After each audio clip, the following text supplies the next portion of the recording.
오늘의 헤드라인입니다. 포항에 지진이 난 지 벌써 2년이 지났지만 지지부진한 특별법 제정으로 일부 주민들은 체육관에서 겨울을 맞고 있습니다.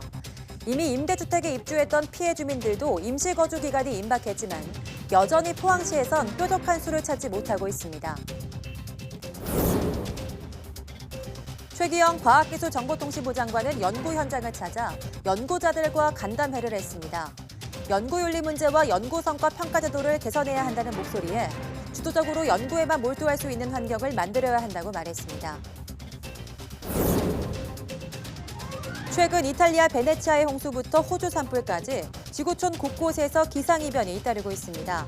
지구온난화에 따른 재난으로 추정되는데 대책 마련이 시급하다는 지적입니다.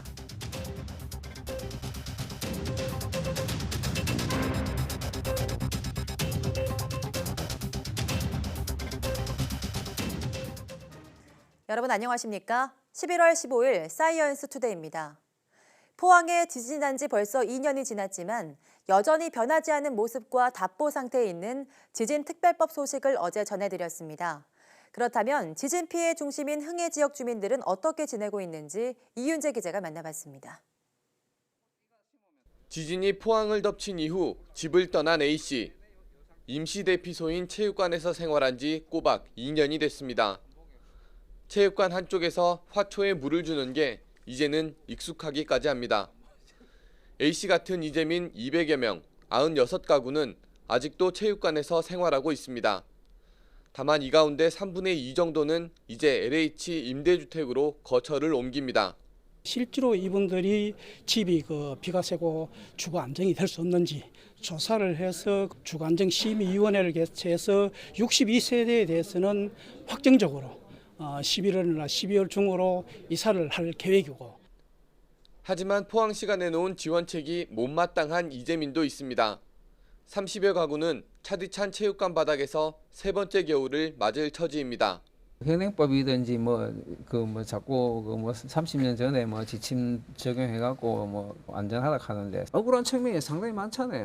가마 잘 사는 동네 집 다 이렇게 못 살게 만드는 자체가. 포항시도 계속 노력하겠다는 말을 반복하지만 뾰족한 수를 찾지 못하고 있습니다. 이미 LH 임대주택에 입주했던 800여 가구 주민도 불안합니다. 임시 거주기간 2년이 임박했기 때문입니다. 380여 가구는 임대주택 거주기간을 2년 더 늘리기로 했지만 420여 가구는 지원이 끝났습니다. 주거가 불안하니 마음이 편안할 리 없습니다. 일부 주민은 아직도 불안에 떨고 있고 지진이 오는 꿈을 꾸며 잠을 이루지 못한다고 하소연합니다. 지금도요. 가끔 가다 꿈꿔요. 지금도. 지진 있나가 이거 막 집에서 막 일하고 막 처박히고 내 살아 있어서는 해결나지 않을 것 같아. 그나마 이윤을 남기지 않고 짓겠다는 기업이 나타나 1년 전 재개발이 시작됐던 아파트도 비용 문제로 철거가 멈췄습니다. 영세한 주민들은 1억 원이 넘는 분담금을 감당하기 어려워 공사가 멈춘 겁니다. 지진 충격으로 삶이 무너져 내린 지 꼬박 2년이 지났지만 주민들에게 남은 상처는 여전히 아물지 않았습니다. YTN 이윤재입니다. 폭발 사고로 5명의 사상자가 발생한 국방과학연구소에서 원인을 밝히기 위해 경찰과 소방 등이 현장 감식을 벌였습니다. 국방무기를 만드는 곳에서 폭발 사고로 인명피해가 이어지고 있는데 안전조치가 충분하지 않다는 지적이 나오고 있습니다. 이상곤 기자입니다. 5명의 사상자가 발생한 국방과학연구소 실험실 폭발 사고. 연료가 높게 추진 채 설계된 대로 들어가는지 확인하는 실험이 진행 중이었습니다. 연구원들은 폭발 사고를 막을 만한 보호장구 없이 평상복 차림으로 실험을 진행한 것으로 드러났습니다. 통상적인 그런 보호 조치가 필요 없는 간단한 시험으로 알고 진행이 되었는데 어떤 이유에서든 예기치 못한 그런 사고가 좀 일어나게 된 부분입니다. 인화성 물질인 니트로메탄을 다루는 과정이었기 때문에 충분한 안전 조치가 필요했다는 지적이 나왔습니다. 아주 약한 점화원만 있어도 터질 수 있는 상황이기 때문에 위험하지 않는 공정이 아니라 가장 위험한 공정이라고 보시면 될 것 같습니다. 경정기도 있을 수 있고 마찰도 있을 수 있고 앞서 인근에 있는 무기 제조업체인 한화대전사업장에서도 2차례 폭발 사고가 발생해 8명이 숨졌습니다. 당시에도 위험물질을 다루는 상황이었지만 폭발 사고에 대한 대비는 충분하지 않았습니다. 그런 위험 요소가 상존하죠. 하나에서 났던 사고도 나중에 보고서를 보니까는 뭐 굉장히 예외적인 상황에서 사고가 난 것 같더라고요.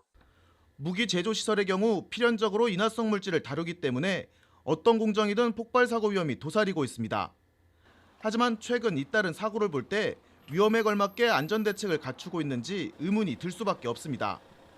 국방과학연구소는 폭발 현장이 국가 보안 시설이라는 이유로 언론에 공개하지 않고 있습니다. YTN 이상군입니다. 내년 국가 연구개발 예산은 24조 원으로 역대 최대 규모입니다. 이처럼 막대한 예산이 효율적으로 잘 쓰이려면 무엇보다 연구 풍토 개선이 시급한데요. 새로 임명된 과기부 장관이 연구 현장을 찾아 직접 그들의 고충을 듣는 자리가 마련됐습니다. 이혜리 기자가 현장 다녀왔습니다. 연구자들이 느끼는 가장 큰 고충은 무엇일까? 연구비 지원을 계속해서 받지 못하지는 않을까? 여전히 불안감이 크다는 토로가 이어집니다. 교수님들이 다음 과제를 과연 받을 수 있을까 없을까? 그런 고민을 되게 이제 걱정을 이 연구하시는 이제 교수님들이나 연구자분들이 깊게 연구하는 것보다 넓게 연구하는 경향이 좀 있더라고요. 최근 불거진 연구 윤리 문제로 인해 현장 연구자들의 행정 부담이 오히려 커지고 있다는 목소리도 나왔습니다. 학계의 자율성을 좀 많이 존중을 해주시고 자율성을 줬는데 거기서 뭔가 바람직하지 못한 행동을 했을 때는 정말 아주 심하게 질책을 좀 해주셔서 연구 과제를 수행할 연구단을 선정하거나 연구 성과를 평가할 때 관련 분야 전문가가 더욱 적극적으로 참여할 수 있도록 제도를 개선해야 한다는 의견도 나왔습니다. 보다 나은 연구 환경을 만들기 위해 머리를 맞댄 자리. 현장에선 무엇보다 연구자가 한 분야에 몰두할 수 있는 생태계를 만들어야 한다는 것에 공감대가 형성됐습니다. 연구자가 주도적으로 한 분야에 몰두할 수 있는 연구 생태계를 강조하고 있습니다. 신진 연구자가 주도적으로 연구할 수 있도록 기관이 아닌 사람에게 과제비를 지원하는 등 다양한 방법을 고민하고 있습니다. 이날 현장에서 접수된 의견들은 내년도 연구개발 시행 계획 등에 반영돼 실제 제도로 자리 잡게 됩니다. YTN 사이언스 이혜리입니다. 4억 3천만여 건에 달하는 특허 빅데이터를 활용해 소재와 부품, 장비 분야 기술의 자립을 앞당기는 방안이 추진됩니다. 특허청은 어제 열린 제93회 국정현안 점검 조정회의에서 이런 내용을 담은 지식재산 기반의 기술 자립 및 산업 경쟁력 강화 대책을 추진한다고 보고했습니다. 먼저 소재와 부품, 장비 관련 핵심 품목에 대한 연구 개발을 추진할 때 특허 빅데이터 활용 전략을 적용해 중소기업 등의 자체 기술 확보를 집중적으로 지원합니다. 특허 빅데이터를 분석해 경쟁사의 특허를 회피하거나 핵심 특허를 선점하는 등 연구개발 성공률을 높일 수 있는 최적의 전략을 수립하도록 돕는 겁니다. 또 인공지능 기반의 국가 특허 빅데이터 센터를 구축해 전 세계 4억 3천만여 건의 특허 정보를 분석하고 유망 기술 발굴과 산업 트렌드 정보 등을 중소기업에 제공합니다. 이와 함께 바이오에스와 2차 전지 등 5대 산업 분야의 특허 빅데이터 분석 결과를 민간이나 R&D 부처에 제공하고 민간의 연구 개발 결과가 핵심 특허 확보로 이어지도록 집중적으로 지원할 계획입니다. 이탈리아 초미세먼지 문제가 유럽에서 가장 심각하다는 연구 보고서가 나왔습니다. 국제의학저널 랜시트 발표한 보고서를 보면 이탈리아는 초미세먼지로 인한 영유아 사망률이 유럽에서 가장 높은 것으로 나타났습니다. 보고서는 이탈리아에서 2016년 한 해에만 초미세먼지가 유발한 질병 등으로 영유아 4만 5천여 명이 사망하고 2천만 유로 약 257억 원 상당의 손실이 나타난 것으로 집계했습니다. 보고서는 특히 초미세먼지 문제가 기후변화에 의해 더 증폭됐다고 지적하면서 기후변화를 미래 인류 건강의 최대 위험 요인으로 지목했습니다. 광주지방검찰청은 지난 5월 전남 영광 한빛원전 1호기에서 발생한 열출력 급증 사고와 관련해 한국수력원자력 직원 6명을 불구속 기소했습니다. 전 발전소상 56살 A씨 등은 한빛원전 원자로 재가동 시험 운행 도중 열 출력 제한치가 초과했음에도 불구하고 재가동이 지연될 것을 우려해 원자로를 즉시 수동 정지하는 혐의입니다. 또 원자로 조정 면허가 없는 직원이 제어봉을 조작하게 하고 이 같은 사실을 원자력안전위원회에 허위 진술한 혐의도 받고 있습니다. 이 직원들은 열 출력 급증 사실을 뒤늦게 알았다며 사고 내용을 숨기려 한 것으로 조사됐습니다.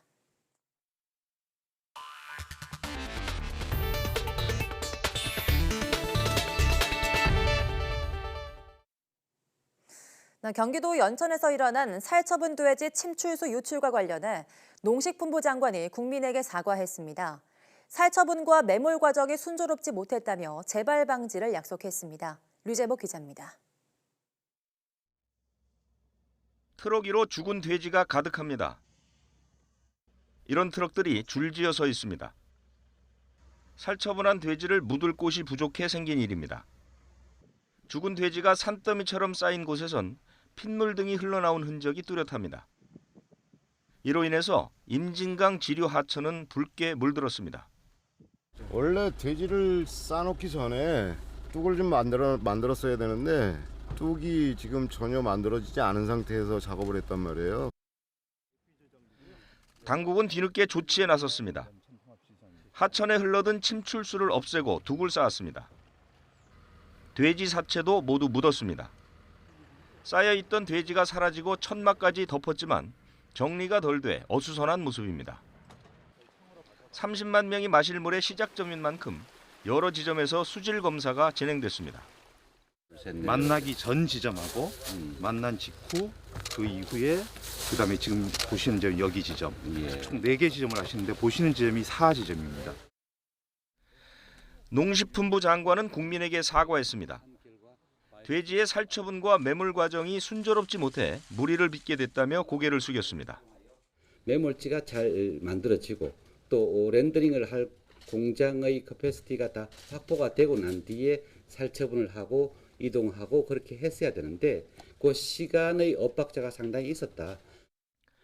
정부는 재발을 막기 위해 이번에 조성된 매몰지 104곳 모두를 철저히 관리하겠다고 밝혔습니다. YTN 유재복입니다. 중국에서 발생한 흑사병 환자 2명 가운데 1명이 위독한 상태입니다.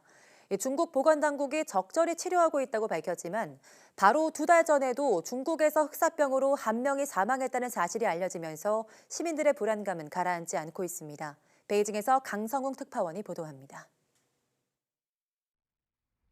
베이징에서 흑사병 확진 판정을 받은 사람은 북부 네이멍구 주민 2명입니다. 43살 남편이 먼저 걸렸고 남편을 돌보던 46살 부인도 잇따라 감염됐습니다. 2명 가운데 1명은 생명이 위태로운 상태입니다. 属一患者目前正在医疗机构进行中西医结合治疗。目前1名患者病情稳定，另1名患者病情危重。 베이징 보건당국은 환자 부부의 자녀를 비롯해 접촉 가능성이 있는 사람들도 조사하고 있습니다. 2 환자를 처음 치료한 의료진도 격리해 관찰하고 있습니다. 추가 발병자는 아직 확인되지 않았습니다. 전염병 치료로 유명한 베이징 차오양구에 있는 한 대학 부속병원입니다. 흑사병 환자 2명은 격리된 상태에서 적절한 치료와 조치를 받고 있다고 중국 보건당국은 밝혔습니다. 하지만 중국 인터넷과 SNS에는 불안감이 빠르게 번지고 있습니다. 베이징의 한 어린이 병원이 폐쇄됐다는 소문까지 돌았지만 해당 병원 측은 부인했습니다. 중국 질병통제센터도 일반 시민들은 손을 잘 씻고 마스크를 쓰는 정도만 하면 된다는 입장입니다. 그러나 중국에서 지난 9월에도 흑사병 환자 1명이 숨진 것으로 확인돼 불안감은 계속될 전망입니다. 베이징에서 YTN 강성웅입니다. 질병관리본부가 전국의 인플루엔자, 즉 독감 유행주의보를 발령했습니다. 질병관리본부는 올해 11월 3일에서 9일 인플루엔자 의심 환자가 외래 환자 1000명에 7명으로 유행 기준을 초과했다고 밝혔습니다. 유행주의보가 발령되면 9살 이하 소아나 임신부 등 고위험군은 인플루엔자 검사 없이 건강보험 적용을 받을 수 있습니다. 질병관리본부는 인플루엔자 예방접종을 받을 것을 권고하며 임신부와 접종을 완료하지 않은 생후 6개월에서 12살 사이 어린이는 11월 안에 예방접종을 완료하는 것이 좋다고 당부했습니다. 일반인이 처리하기 어려운 주택과 농경지 주변의 위험한 나무 등을 제거해주는 숲 가꾸기 페트롤 사업이 대폭 확대됩니다. 생활 주변의 위험한 나무를 적기에 제거해 국민 불편을 덜고 일자리 창출에도 도움을 주겠다는 계획입니다. 이정우 기자입니다. 충남 논산의 한 중학교 체육관 옆에서 나무 제거 작업이 한창입니다. 수령 30년을 넘긴 대형 전나무들이 학교 시설물과 운동장 쪽으로 기울어지면서 학생들의 안전을 위협하는 상황. 학교가 그동안 작은 나무들은 제거했지만 큰 나무들은 처리하기 어려워 산림청 숲가꾸기 페트롤에 부탁한 겁니다. 매년 태풍이나 집중 호우 때마다 시설물 쪽으로 나무들이 기울어서 위험한 상황이었습니다. 이처럼 나무 피해와 관련해 전국에서 처리된 재해 위험 나무는 지난해에만 27,000그루로 3년 전보다 70% 가까이 늘었고 매년 증가 추세에 있습니다. 쓰러져 있는 나무, 그리고 주택을 덮친 나무, 이런 것들을 민원인들이 신청이 들어오면 우리가 나와서 제거해주고 있습니다. 숲가꾸기 페트롤은 지난 2009년 시범 창설돼 현재 전국 27개 구그림 관리소에 1계단씩 모두 130여 명이 활동하고 있습니다. 우리 생활 주변에서 장애물이 되고 있는 나무와 숲을 제거해달라는 민원이 잇따르고 있지만 인력과 예산은 이를 뒷받침하지 못하고 있습니다. 나무 피해에 관련한 민원이 많아서 그런 대기 시간이 길고 또 그리고 저희 관리소에 있는 숲가꾸기 페트롤 인력이 부족하고 또 예산도 부족하기 때문에 민원인들한테 그런 점이 불편을 주는 것 같습니다. 산림청은 나무 피해 관련 민원 처리에 2주에서 4주 정도 걸리는 지역이 많아 내년부터 인력을 187계단 930여 명으로 대폭 늘려 국민 불편을 덜겠다는 계획입니다. YTN 이정호입니다.